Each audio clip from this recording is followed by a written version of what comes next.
Bismillahirrahmanirrahim. So today we are to discuss the topic of riba in Islam, and we'll see that in detail. What is its history and what is its definition before that, and what is the wisdom and the reason behind its prohibition, and if it is prohibited, and then what are the alternatives to that, and what are the counter arguments that are placed against it.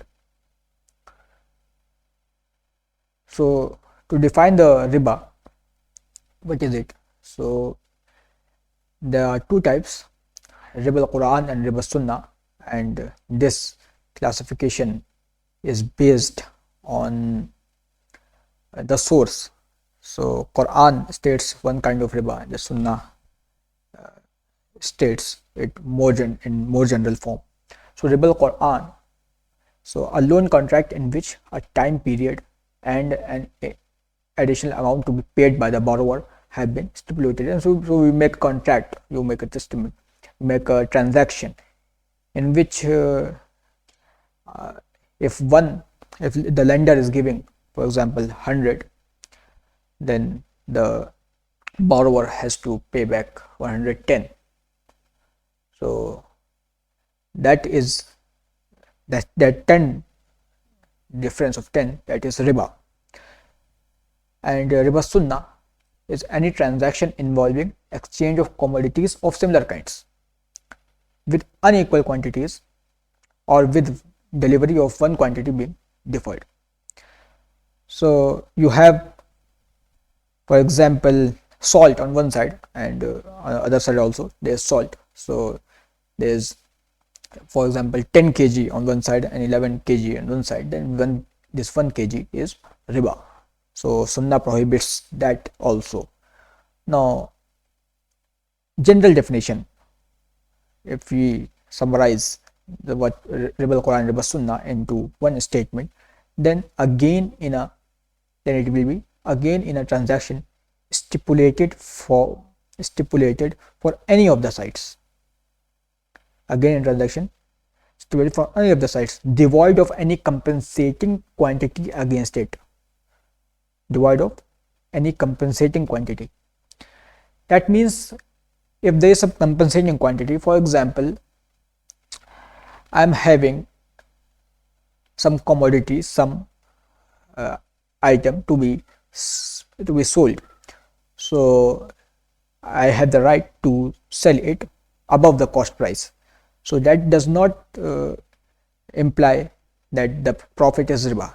So riba is only when any compensating quantity is not present. So 100 against 110, 110 against 100, that implies riba of 10, but because there is no compensating quantity. But if you buy an item, for example, you buy a pen for 100, then you sell it for 110, then this pen is the compensating quantity for that 10 extra profit, then extra amount, that is the profit. So that is profit. So that is not riba.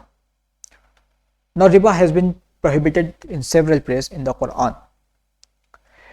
For example, in Surah Al-Baqarah, ayat 278 279, Ya ayyuhalladhina amanu, Ya ayyuhalladhina amanu taqullaha, O you who believe, fear Allah, وَذَرُوا مَا بَقِيَ مِنَ الرِّبَا, and avoid whatever remains of the riba, in kuntum mu'minin, if you are really among the believers, if you really are believers.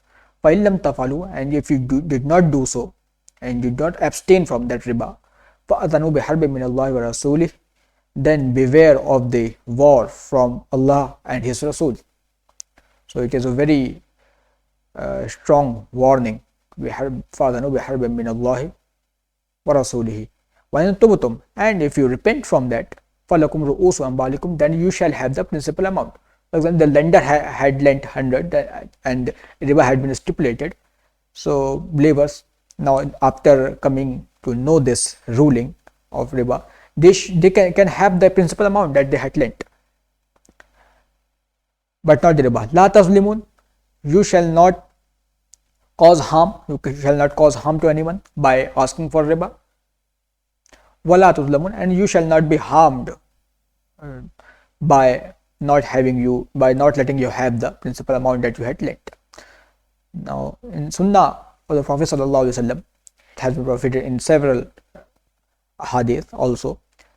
One of that is an Jabir radhiyallahu anhu called, that is Jabir radhiyallahu anhu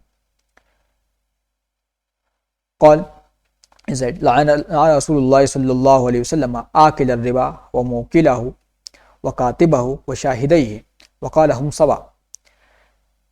Rasulullah sallallahu alaihi wasallam casted woe upon the one who consumes riba, and the one who gives riba to consume, and the one who writes the transaction of riba, and the two testifiers of the transactions of a transaction of riba based transaction. Waqala hum sawa, and Rasulullah sallallahu alaihi wasallam said that they are equal in their wrongdoing, their evil of all those, the one who takes riba, gives riba, writes riba, or testifies a transaction of riba. Now before Quran and before Prophet Muhammad sallallahu alaihi wasallam, riba had been prohibited by Allah subhanahu wa ta'ala, and its prohibition had been revealed to, for example, to Jews as well. The Torah prohibits Jews from taking riba from fellow Jews, so they were not allowed to take riba from fellow Jews. The Old Testament of the Bible prohibits interest in book of Exodus, etc. Likewise, New Testament in Gospel of Luke also, it prohibits usury. Now church councils also from 4th century AD onwards have been forbidding usury in any amount whatsoever, irrespective of the amount. But how did the scenario change?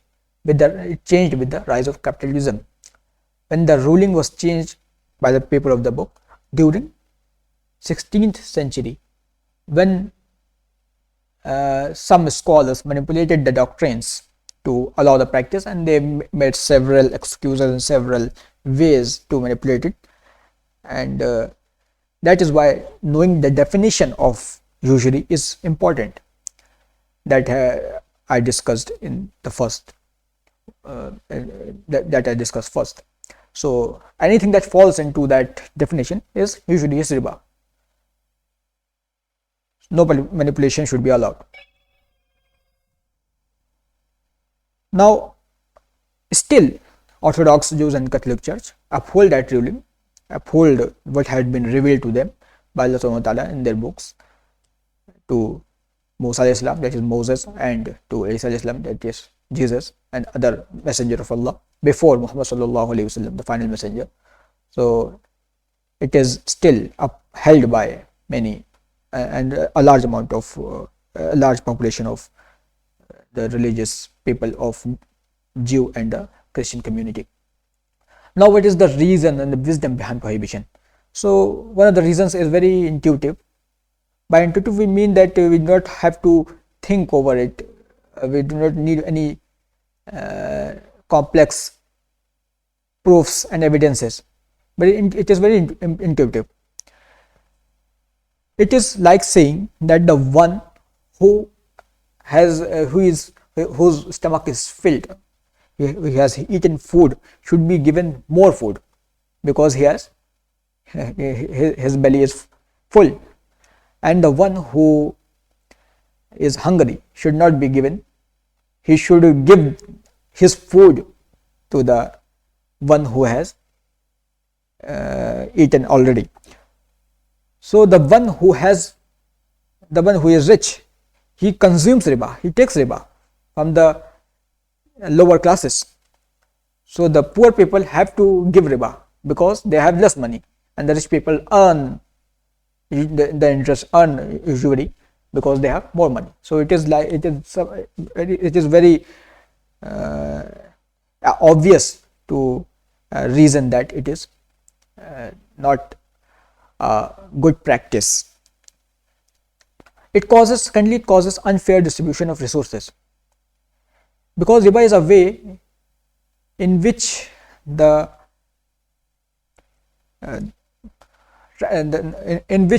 assets, the financial assets, they get pumped up from lower financial level to the higher one.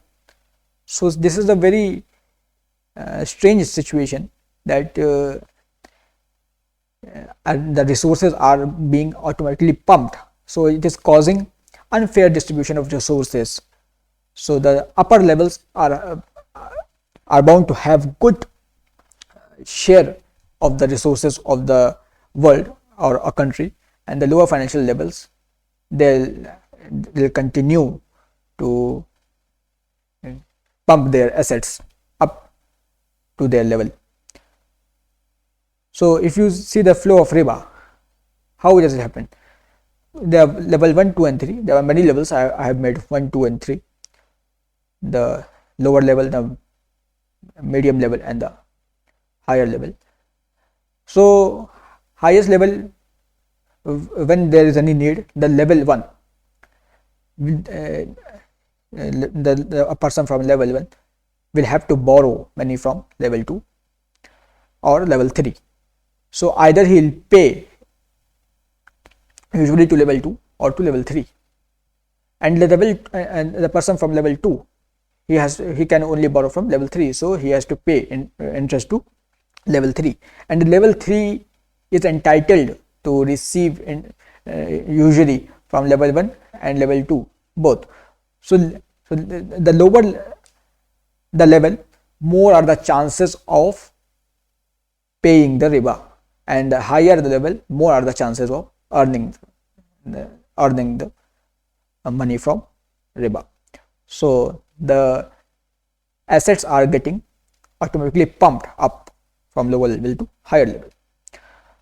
Now, third reason, the lower levels, one may argue that the rich and the big companies in the business, they also take loans. So in that case, it is to be balanced, but this is a misconception, because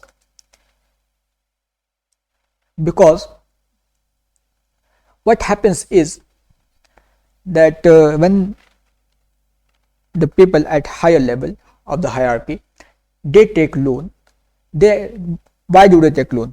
Poor people, they take loan for their daily needs, for their food, for their shelter, for their some vehicle, for transportation, or for clothes, their needs, that is to be diminished after some time. But businesses take loan for doing business and to earn money on that. So who will pay that interest? For example, a business takes a loan of 100, and now he had for example, a business takes loan of 1,000. Now he makes 10 products out of it, each of rupees 100. So now, for example, the business has to earn a profit of 10%, for example 110, but that business has to pay back the loan amount with interest. So the business has to pay 110. So if the business does not manage the interest in the profit and in the selling price, then the business will suffer loss. So what will business do? That for taking 10% profit, the business has to sell that commodity for 120. So you see that 10 rupee eventually is getting paid by the consumer level and not by the business. So in this way, the lower levels pay the interest for loans they have not taken. So it is another kind of oppression, another level of oppression that is happening, and that is why we see that financial system, every year we see that the every year the prices of commodities are increasing day by day. Every year, small by the amount increases, the price increases by small amount. So because of the addition of the interest to the cost price of commodities, inflation is occurring. So inflation occurs. The inflation, cause of inflation, increased inflation, one of the causes is interest, because commodities are getting more costly. Now when the rich people, they can earn money by usury, then they'll abstain from business, and the poor people will not get employment, the common people will not get employment, and lawful business will decline. Another reason is that an economic system that is running on riba is unsustainable in the long run. What I mean by this can be demonstrated by an example. A unit, unit of anything, of currency, of for example a gold coin, compounded at 10% amounts to 1.1 in 1 year and 2.59 in 10 years, but 13,700 1800 years. See, in a century, how many times it has been compounded. It becomes, so it implies that if I deposit one gold coin today in a bank, in a financial institution, then I am entitled to get 13,700 1800 years. So will the system remain sustainable?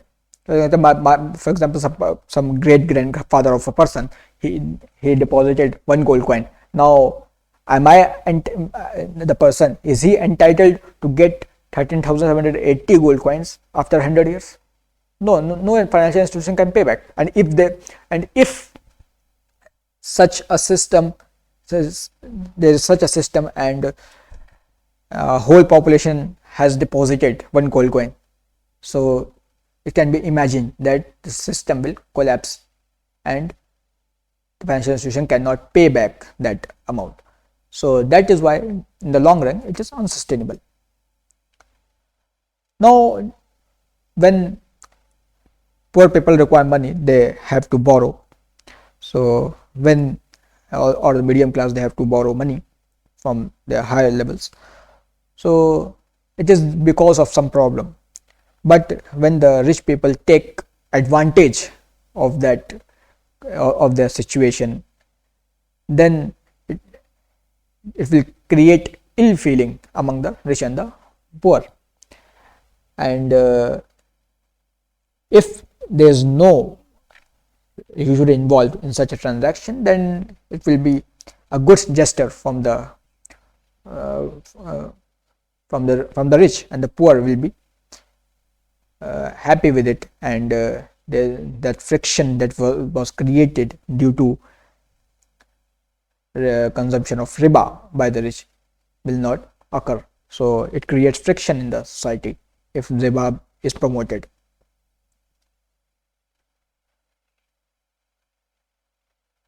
Now what are the alternative? Now if something is prohibited and it is having some benefits for the mankind, as it appears, and a system is based upon it, so there should be some alternative that is not having that element, that is having so many drawbacks.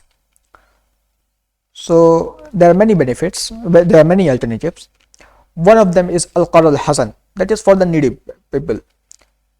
One of his short of his means, and he is that person is poor. So what the person in good financial condition should do is to grant the needy money, lend it, and get for some time, and without getting any interest, because it is stipulating any interest for that. So it is al-qard al-hasan. Now there are many guidelines regarding it. For example, the Quran says فَإِنْ كَانَ ذُو أُسْرَةٍ فَنَظَرَةٌ إِلَى مَيْسَرَةٍ, and the needy, if he is in harsh conditions after the stipulated time as well, then the rich is entitled to get it back, but still he can delay the payback of it, so that harsh conditions go away. And there are guidelines for the borrower as well, that Rasulullah sallallahu alaihi wasallam said that matlul ghaniyyi zulmun, that when if a person delays the repayment of a loan and he is capable of repayment, then it is one of the great wrongdoings. Should not do this. Now, one may think that if a person wants to earn profit on his assets, then there should be some way, and that way is the musharaka, that is partnership in business. And the whole stock market and the share market is based upon that concept. Concept is same. I'm not saying that all elements are proper in the share market according to Islam, but the concept is based upon that, the partnership in the business, that the people invest in the money, and all have the equal opportunity to invest in the business and earn profit on that asset. Now, financial institutions can also run on that. For example, if there is a bank, a financial institution, it can take money from people, deposit, and then what they can do is they can fix a part of the money through by agreement from the depositor, that amount will be invested in business, and this amount will be free to get back. So in that case, there will be financial managers who will be looking to the financial matters, where to invest, how much to invest, so that overall we see that the business are flourishing. Overall business in a country, in a developing country or in a developed country, they flourish, they earn money. So if partnership occurs, that is overall getting to get profit, obviously. So overall, some business get loss, but overall the business flourishes, it earns profit. If there are 100 business, the 10 may be in loss, 90 will be in profit. And if we become choosy and become they are good financial managers, they can decide what businesses are to make profit in near future. So that, and in this way, the profit that earned will not be fixed as well. Some part of that profit will be kept by the bank, and the rest of the profit will be paid back to the depositor. So in this way, the unfair distribution of resources will not occur, and all the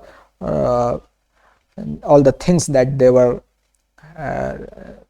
all the drawbacks of the riba based finance will be eliminated. So partnership model is the key to that. Now, third one is murabaha. That is a financial institution. If some business wants a loan, financial institution can buy that goods, and instead of lending the money, can sell that on profit. So the potential lender will be actually the buyer of the goods that the raw materials of industry requires, or anything that requires.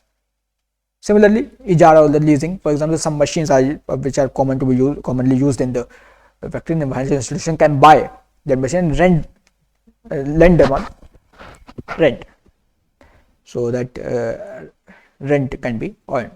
So, but the most prominent ones are the first two, that is al-qard al-hasan and al-musharaka, and this will not cause any ill feeling, as well as there will be no loss as far as the earning profit on assets is concerned. Now, there are several arguments against riba free economy. That is, the modern day interest is not riba like usury. So it is a very great misconception. We see the definition. We always have to see the definition. a definition of riba, if something falls under that, irrespective of the amount, that will be riba, and that is in several cases. For example, consuming liquor is haram. So consuming liquor is haram, even a drop of it is haram. We cannot say that a drop is not haram because it does not cause intoxication always. We cannot say that. Similarly, we cannot say based upon the as we have seen, the riba, even if it is 1%, it is going to cause all the ill effects that I have mentioned in the wisdom behind prohibition of riba. Now, second argument is interest is meant to counter the effect of inflation, and this is true. The central banks, they increase the repo rate to counter the effect of inflation. So, in the wisdom behind prohibition of riba, I had mentioned that it is a cause of inflation. So, it is something opposite to it. See, what happens is, in short, what happens when the banks increase the repo rate? For example, the inflation has increased, which means the prices of the commodities are high. So what banks do, central bank does is, it increases the repo rate by some 0.2%, 0.5%, and likewise whatever is the amount. So when this happens, the banks, the commercial banks, they also increase their interest rates. So what happens? People do not take loan from the bank because the rate of interest has increased. They have to pay more. So what they do? They hold back their money that they are already having. So when they hold back their money, the businesses are not going to get their profit because sale has gone down. So to increase the sale, what they do? They decrease the price of a commodity so that people buy it. So in this way, the inflation is managed by increasing the repo rate by central banks. But it is like countering the effect of haram with haram, because it is already clear that inflation is going to occur. Inflation is occurring because of riba. One of the great causes of inflation is riba. If riba is eliminated, inflation will go down a lot. So if there is some means that by manipulating the amount of riba, increasing the interest, then increasing the interest, we can counter the effect of inflation. It does not imply that inflation is not caused by it. So interest is causing riba, and interest again is cause of managing the inflation. So what we have to do, we have to eliminate it, to completely do away with the effect. So this artificial and method of management of inflation by increasing the repo rate is not going to solve the problem of humanity. Now, third one is the lender in al-qadr al-hasan is at loss due to inflation, so that much interest must be allowed. The logic behind it is that because of inflation, the amount of the paper currency is decreasing. So every year, for example, 5 or 6% inflation, so 1 lakh will be equivalent to 95,000 or so, if it is 5% inflation. So if someone lends 1 lakh and after 1 year he has to take it back, so when he takes 1 lakh, it is actually equivalent to 95,000 of the previous year. So that 5 to 6,000 must be allowed because the lender is at loss. But this is faulty logic because it will come under the definition of riba. And this is the case in riba sunnah. If we see that someone lends someone salt, 100 kg salt, and after 1 year he has to take back the salt, 100 kg of salt. So it does not mean and the price of the salt may be changed. So the salt would be changed because it depends on the demand and supply. So what happens is, after 1 year, 100 kg of salt has to be returned according to hadith, according to Sharia. So we cannot say that if someone is at loss, that much loss, so that is not interest, that must be allowed. No. How can lender save himself from that loss is that instead of lending diminishing currency, paper currency, he can lend something which is the price of which goes in line with the inflation. If inflation is rising, its price is rising. For example, you can give you can lend gold coins or silver coins because its price is going to increase along with the inflation. So he will not be at loss. So instead of giving 1 lakh paper currency, which is actually not a currency but an equivalent of a currency, and this is one of another matter.